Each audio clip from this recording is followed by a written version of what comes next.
신하위의 신대철, 백두산의 김도균과 더불어 한국의 3대 기타리스트로 명성을 떨쳤던 부활의 리더이자 기타리스트 김태원은 비와 당신의 이야기, 사랑할수록, 아름다운 사실, 네버엔딩 스토리 등 수많은 명곡을 직접 작사, 작곡한 히트메이커입니다.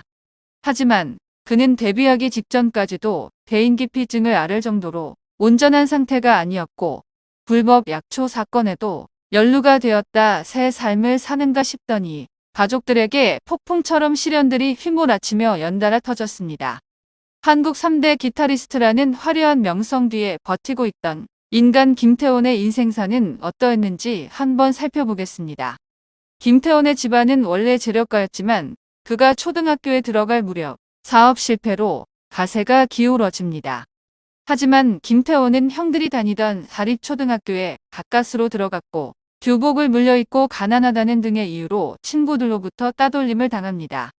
이 때문에 김태원은 자존감에 큰 상처를 받고 이에 그는 어릴 적부터 거짓말과 과장을 많이 하게 됩니다. 학창 시절 그의 별명은 10마디 말을 하면 그중 3마디가 진실이라는 뜻의 김억삼일 정도였습니다. 그는 친구들뿐만 아니라 학교 선생님으로부터도 차별을 받습니다. 단순히 숙제를 하지 않았다는 이유로 교탁 앞에서 교실 뒤쪽까지 따기를 가격당하며 내몰린 적도 있었습니다. 어린 김태원이 숙제를 하지 않았던 변명을 말했겠지만 그래도 만약 그가 있는 집안 자식이었다면 그렇게까지 과한 짓을 했을까 하는 의혹은 지워지지 않는 부분입니다.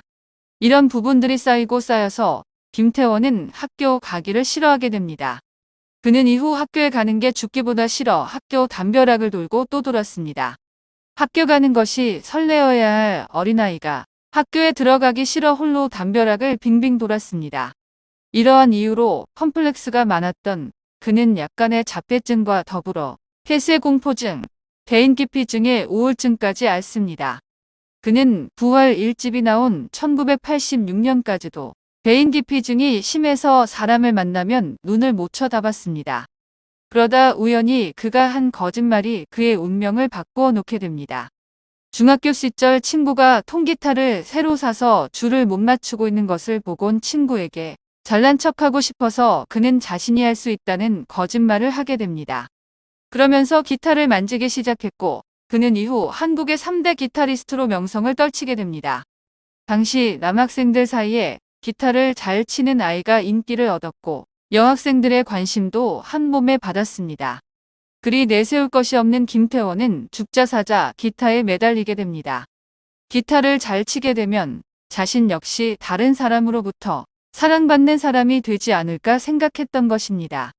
그러다 고등학교 2학년 때 미팅에서 첫사랑을 만나게 되고 생애 처음 사랑이란 걸 하게 됩니다.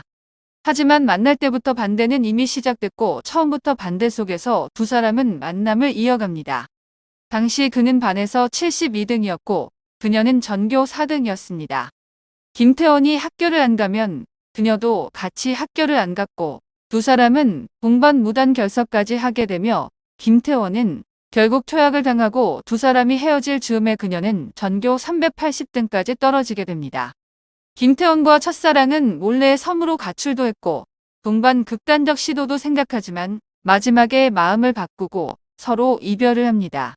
아직 어린 나이고 서로에게 상처가 되는 만남이라는 주변의 반대로 더 이상 만날 수가 없었던 것입니다. 이후 그는 기타에 더 집착하게 됩니다. 그가 직접 첫사랑에 대해 제가 기타에 더 몰두할 수 있었던 게 그때의 이별 때문이었다. 성격도 폐쇄적이 되고 잠을 못 자는 불면증을 앓고 있었다. 밤에 잠을 못 자니까 할 수 있는 게 기타라서 기타를 미친 듯이 쳤다. 제 곡의 90%가 그녀에 대한 얘기이다. 비와 당신의 이야기, 사랑할수록 등 다 그녀 이야기이다. 아마 그녀가 없었다면 저는 가사를 쓰는 작사가는 못 되었을 거다라고 이야기했습니다. 첫사랑과의 이별 후유증으로 김태원은 더욱더 자기만의 세계로 빠져들었는데 그를 구한 것은 또한 사랑이었습니다. 고3 때 그는 지금의 아내를 만나게 됩니다. 아내를 만난 순간 자기 자신이 아내의 첫사랑이라는 것을 한눈에 알아보았고 그는 아내의 첫사랑을 동화처럼 만들어주겠다고 마음을 먹고 만나는 순간 임종환은 그 순간에 곁에 있어 줄 거라고 확신합니다. 하지만 그 후에도 김태원의 인생은 그리 녹록지 않았습니다. 부활을 출범시키고 음악 활동을 시작해 김종서 이후 이승철로 크게 성공했지만 이집을 준비하던 중 그는 불법 약초 사건으로 구속됩니다. 이에 이집 앨범이 크게 실패하고 김태원은 교도소까지 갔다 오지만 1991년 재차 불법 약초로 구속됩니다. 하지만 김태원은 약을 끊을 수 없었고 보다 못한 김태원의 아버지와 어머니가 김태원을 정신병원에 가둡니다. 그곳에서 그는 1년, 2년이든 상관없으니 통기타 하나만 들고 들어가게 해달라고 애원했지만 기타가 나무로 되어 있어 부러지면 날카로우니 안 된다 하여 1시간 가까이 실랑이를 벌입니다. 기타를 가지고 들어가지 못한다라는 말에 그의 아버지는 내가 여기 들어가면 더 돌 것 같다라며 그의 손을 잡고 나옵니다. 그는 그때 끊어야겠다고 생각했고 가족과 아내가 자신을 바라보던 시선을 배반할 수 없었습니다. 사실 김태원은 정신병원에 입원 갇힐 뻔합니다. 첫 번째는 학창 시절의 가출과 이탈 등의 성격상 결함으로 부모님이 김태원을 입원시키려고 했고 두 번째는 불법 약초를 끊게 하려고 강제로 입원시키려 한 것입니다. 당시 여자친구였던 아내 역시 김태원을 포기하지 않았습니다.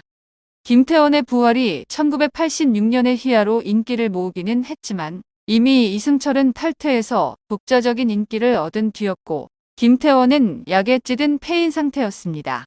누가 보더라도 재기 가능성이 없었습니다.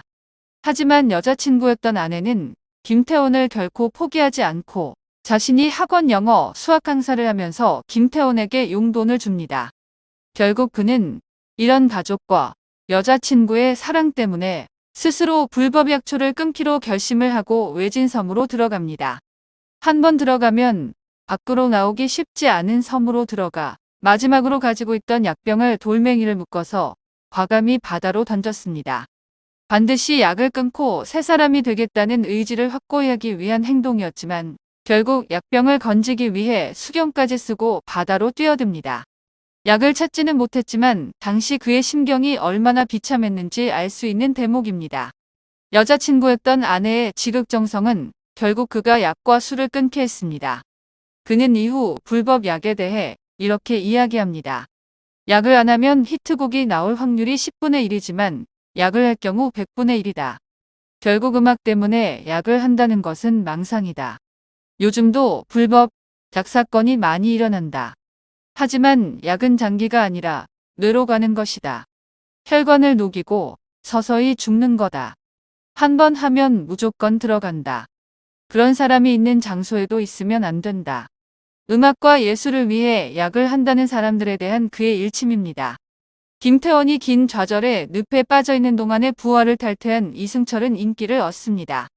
그리고 2002년에 14년 만에 부활과 이승철은 다시 결합하게 되고 네버엔딩 스토리로 큰 인기를 얻고 김태원은 KBS 가요대상 작사, 작곡상을 수상하게 됩니다.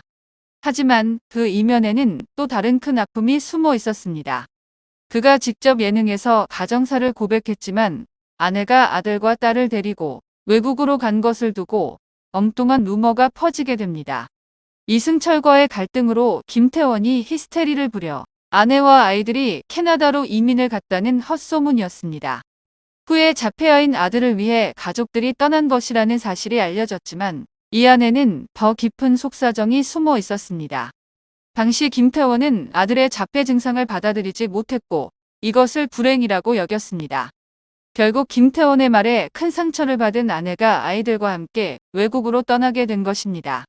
사실 아들의 자폐 증상은 2살 무렵에 발견되었는데 김태원은 그것을 받아들이지 못하고 아내는 더 힘든 시기를 보내게 됩니다.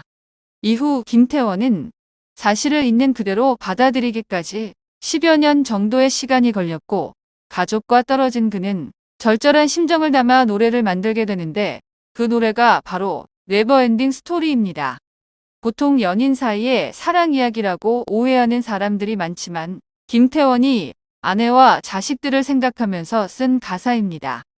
김태원은 예능 방송에서 국민 할매라는 칭호로 활약했지만 그 예능 방송에서 청천벽력과 같은 이야기를 듣게 됩니다.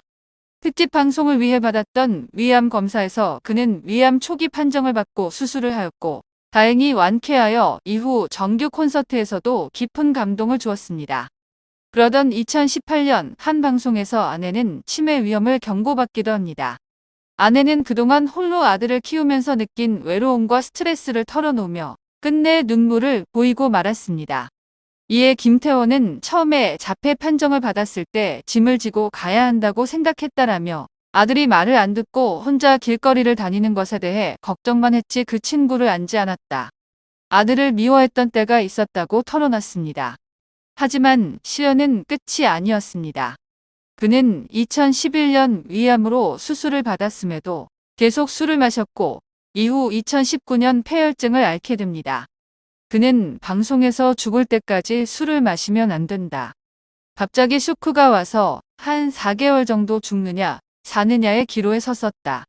라며 폐혈증으로 입원했던 사실을 털어놨습니다. 이어 김태원은 현재 호전된 상태지만 후유증으로 후각을 잃었다며 계절마다 나는 냄새를 맡으며 가사를 썼는데 후각을 잃었다는 사실에 우울증이 오더라.